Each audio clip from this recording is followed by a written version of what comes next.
Ateinu pašnekėti nepatogią temą moterims, nes nieks nenori to girdėti apie save.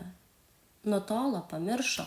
Moteris šalinasi gimdas, pjaustosi įvairias cistas, miomas, serga įvairiais vėžiais.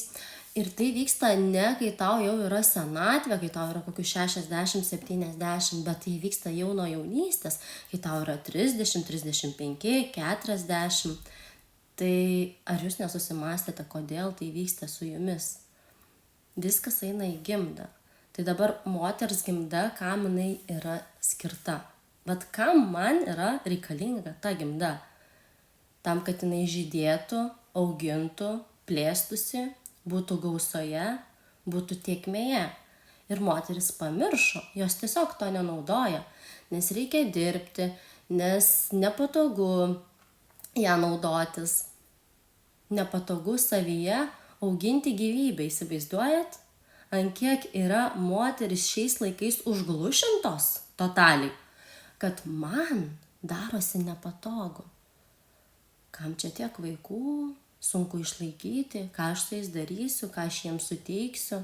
Jūs įsivaizduojat, ką moteriai į galvą įdėjo šis pasaulis, ši visuomenė ir ši visa vykstanti šį kartą, kad moteris jau net savo gimdos nebenaudoja pagal paskirtį. Ir normalu, kad po to tenai auga miomos, cistos ir vėžiai. Tai kitaip ir būti negali. Visiškai. Tai dabar įsivaizduokit, stovi pastatyta nauja vila, namas, sodyba, naujai pastatė. Ir 10, 5, 15, 20 metų ten svečių nėra. Vienas svečias užėjo, vienas vaikas. Pelėsiais, kerpėm sienos apaugę ir niekas ten nevyksta.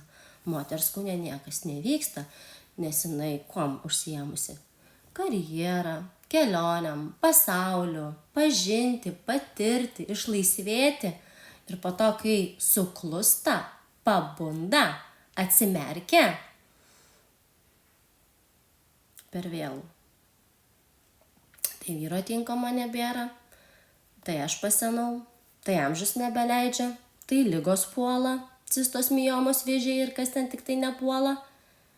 Ir tada moteris sako, kur aš buvau, kai galėjau, kokia aš kalta jaučiuosi dabar su savimi.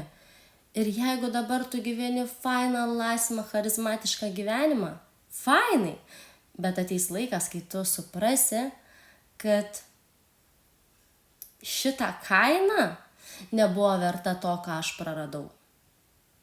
Tai linkiu susimąstyti ir nubusti, mieloju.